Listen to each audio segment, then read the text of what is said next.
baby told me with a sigh, saying words that came across as. Assalamualaikum guys, perkenalkan ini dari kelompok 1. Kita di sini berempat nanti akan membuat tugas tentang seputar guru. Oke, perkenalkan nama saya sendiri Abdian Orang Tawali. Saya Dian Rahmadani. Saya Aris Trisno. Saya Oke guys, tetap saksikan YouTube kami, jangan gabut, tetap di channel ini. Perkenalkan nama saya Fadil Jawad, saya dari kelompok 1 juga. Dan saya kenal Asmara B. Dari kelompok 1 juga.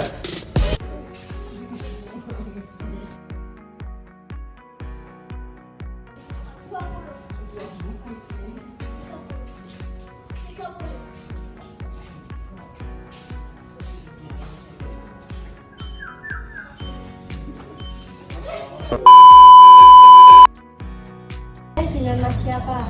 Ya, nama saya Arif Tapi nggak bisa dipanggil Arif.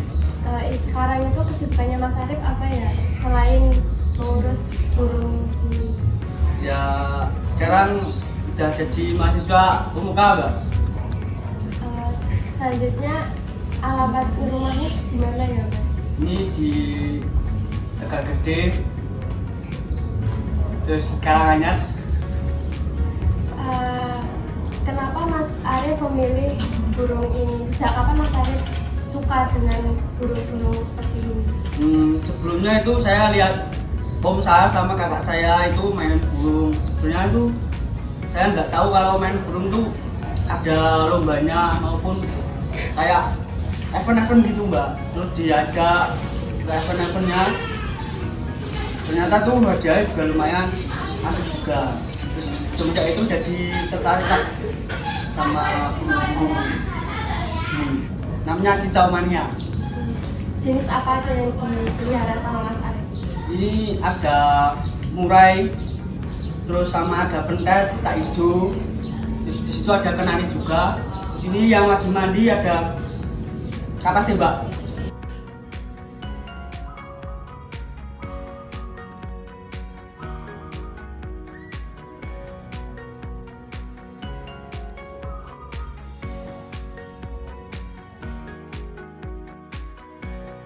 Saya pribadi ya Mbak ya, bahwa burung itu kan titipan Tuhan.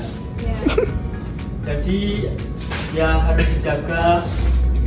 Saya kasih makan, saya bersihkan kandangnya secara rutin.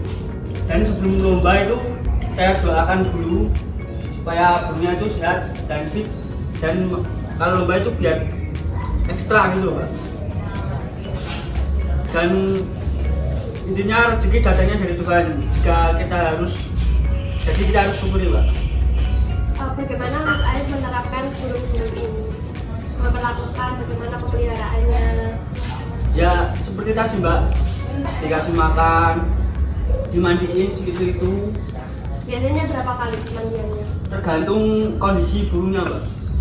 Kalau memberi makannya satu hari berapa kali? Ya kalau kan ada dapur sama ini kan di jangkrik kan Mbak. Kalau jangkrik itu sekali 2 hari Mbak, pagi sama sore. Ini kan beda-beda burung pakannya apa juga beda? Beda. Kalau yang ini Biasanya itu pakannya apa? ya itu sama purnya, tapi jangkriknya itu beda Mbak. Misalkan kalau murai itu jangkriknya pagi 10, sore 10. Kalau misalkan pentet ini cuma pagi 5, sore 5. Kalau cak hijau ini 3. Ini bisa, yang mana yang bisa dilombain? Ini semua bisa, kecuali yang kapas tembak itu buat masteran. Kalau dilombain itu berapa umurnya? Kalau umurnya itu ada itu Mbak, bebas namanya yang muda sama tua gitu. Tergantung dari panitianya, ada menyediakan. Nanti diikutin yang versi apa gitu.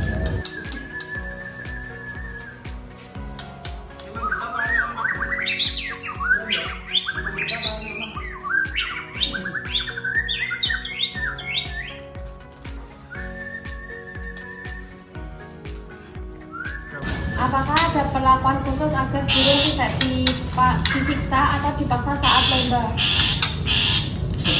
Sebelum lomba kita biasanya lihat kondisi burung dulu Mbak. Ciri-cirinya gimana kalau mau untuk jadikan ajang lomba gitu? Ya lagi fair atau enggak, sama dia stres atau enggak gitu. Kalau ciri-cirinya burung stres itu gimana? Biasanya kayak kelopokan gitu Mbak. Sama Gimana ciri-cirinya burung ini bisa dilombakan? ya kita lihat kondisinya lagi fit sama ekstra enggak Mbak, sama budayanya itu stabil Mbak. Ya kalau stabil ya berani dilombakan. Ciri-cirinya itu gimana? Buat burungnya? Ya Atau bulunya yang rontok atau makannya yang biasanya bulunya rontok atau ekornya rontok itu malah enggak itu Mbak, tidak dilombakan. Jadi dia kayak bulunya itu stabil. Kalau untuk kicauannya itu gimana? Ya kita biasanya ada isiannya Mbak, tapi itu nanti di lomba aja, nggak bisa dijelasin sini. Wes.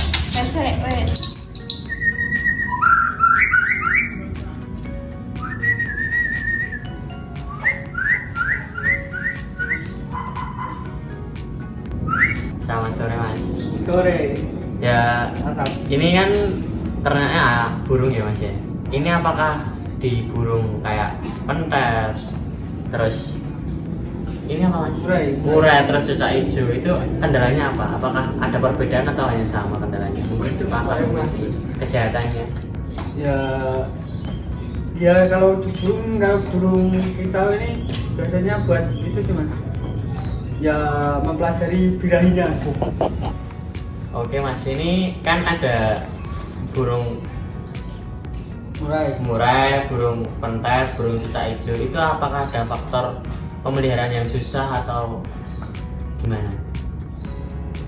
Ya kalau burung sih sama aja Mas.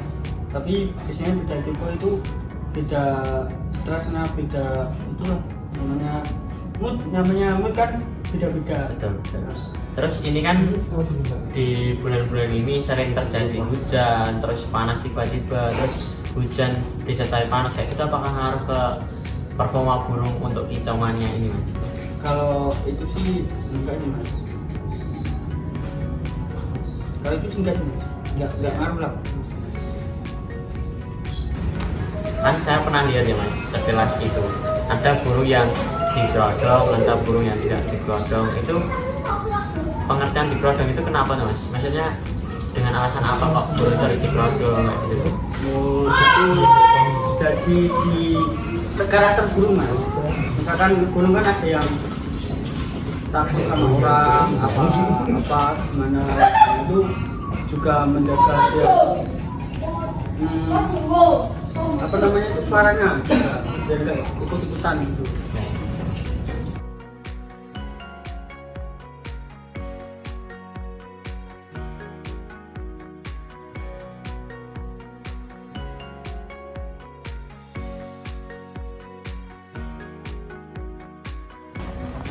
Halo Mas Arif, Lalu Mas, saya ada pertanyaan. Ye, Bagaimana peternakan burung bisa menjadi sarana memperkuat persatuan masyarakat? ya itu Mas, melalui kerjasama kelompok ternak dan komunitas pecinta burung Mas, dari berbagai suku dan agama. Seperti itu. Ya. Lalu apa peran koperasi peternak burung dalam memperkuat persatuan Mas? Sebagai wadah kolaborasi Mas dan gotong royong antar peternak. Berarti ada kolaborasinya ya Mas? Ya biasanya ada forum-forumnya. Bagus berarti Mas. Ya, lumayan lah, Mas. Saya juga baru belajar. Oh iya Mas. Ini untuk jenisnya burung murai ya Mas? Ya mulai Mas. Dan bagaimana menghindari konflik antar peternak burung Mas? Kan biasanya peternak burung itu saling bertengkar atau saling Ada kayak konflik gitu. ya kayak Ya, konflik gitu. biasanya dengan mufakat atau musyawarah Mas. Itu.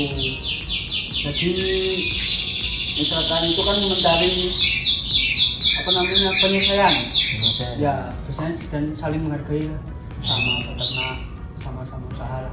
berarti harus menghargai ya, biar tidak ada konflik. Gitu.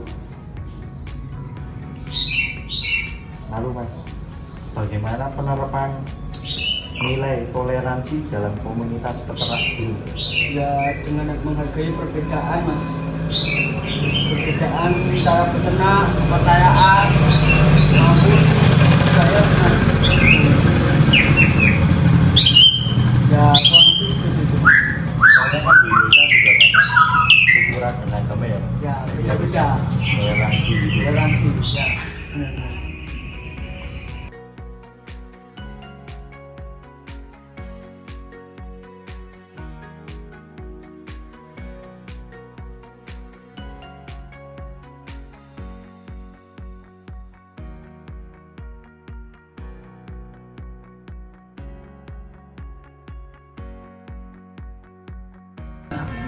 Biasanya bagaimana cara mengambil keputusan bersama misalnya saat lomba burung dadakan? Ya maksudnya keputusan pas waktu lomba mas, apa gimana? Waktu di rumah Waktu di rumah itu kayak milih yang dibawa. ya yang akan dibawa ke perlombaan. Kalau ini yang ready itu murah sama Cak Idin mas, kalau penat belum. Nah, kenapa kok belum? Ya soalnya ini belum stabil. Oh, belum stabil. Ya.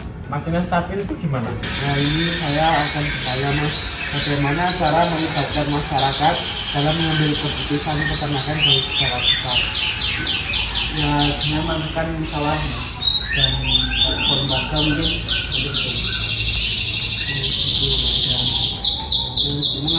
Mengapa penting melibatkan peternak kecil dalam mengambil kebijakan dalam peternak ini? ya agar suara mereka itu tuh juga diperhatikan dan kayaknya mereka tercapai gitu mas, kayak keadilan gitu. Gitu. Ya kurang lebih seperti itu lah mas. Bagaimana bentuk musyawarah dalam menyelesaikan konflik di peternakan burung ini mas? Konflik dari tetangga produksikan itu. Ya dengan mengadakan dialog terbuka sih mas. Itulah.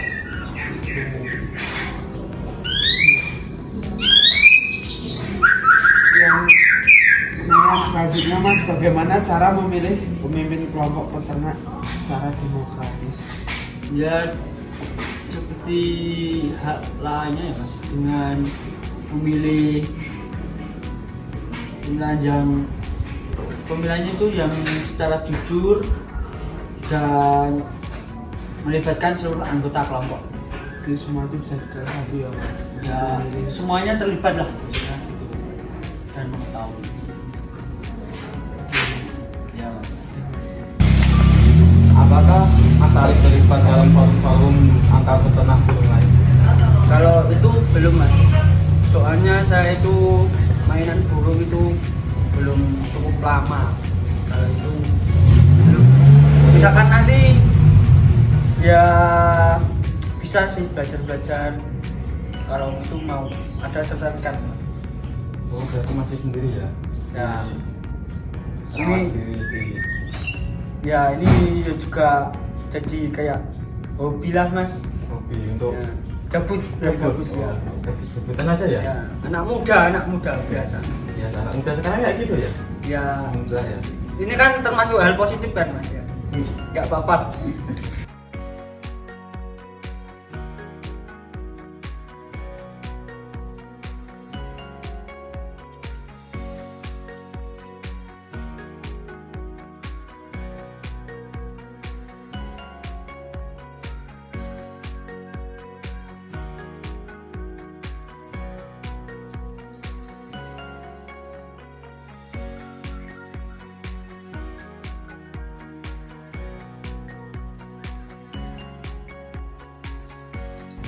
Selanjutnya untuk terkait sila kelima Pancasila, yaitu keadilan sosial bagi seluruh rakyat Indonesia. Ini pertanyaan saya pertama, yaitu bagaimana memastikan semua peternak burung mendapatkan akses ke pelatihan yang adil, Mas? dengan distribusi pelatihan yang merata ke semua wilayah mas, dan bukan hanya di kota-kota besar. Oh jadi kayak Ada semuanya pelatihan. dapat akses gitu mas ya? Tapi kayaknya ini menurut saya ya mungkin saya yang kurang tahu nih mas. Soalnya kan saya main burung baru-baru ini. Oh gitu. Ya, lanjut ke pertanyaan selanjutnya mas ya. Ya mas, monggo. Yang selanjutnya itu bagaimana mewujudkan keadilan harga jual hasil ternak burung. Itu gimana mas? Dengan membentuk koperasi mungkin mas bisa, terus membentuk kelompok atau asosiasi peternak seperti itu yang dapat menetapkan harga yang wajar. Oh berarti kayak bikin koperasi terus asosiasi itu Kelompok itu jadian misalkan menentukan harga gitu mas ya? harga. Oh iya iya iya. Terus pertanyaan selanjutnya itu apakah peternak burung bisa menjadi sarana pemerataan ekonomi di setiap desa? Ya seperti itu, bisa melibatkan warga sekitar bisa mas. Oh bisa mas? Ya, terus jika dikelola bersama juga. Oh seperti itu. Ya. Selanjutnya ini untuk pertanyaannya selanjutnya ini bagaimana mendorong perempuan untuk ikut serta dalam usaha peternakan burung? Kan jarang peternak burung yang perempuan itu kan jarang. Ya, biasanya dengan mendorong pelatihan Pelatihan mas ya? pelatihan dan asas modal yang sama. Lalu untuk pertanyaan terakhir mas, ya, ini bagaimana pemerintah bisa membantu menciptakan keadilan bagi peternak burung yang kecil-kecil? Dengan subsidi pakan mas bisa, terus apa namanya itu memberi akses lah untuk berdagang, Menciptakan pasar gitu. nah menciptakan pasar ya. Terus pemerintah juga bisa melakukan penyuluhan berkelanjutan mas. Berarti kayak Seperti kayak nggak di kota-kota besar, di desa mungkin ada kayak pengadaan kayak pembelajaran itu mas ya? Oh, ya. Mungkin cukup juga terima kasih informasinya mas. Itu, mas.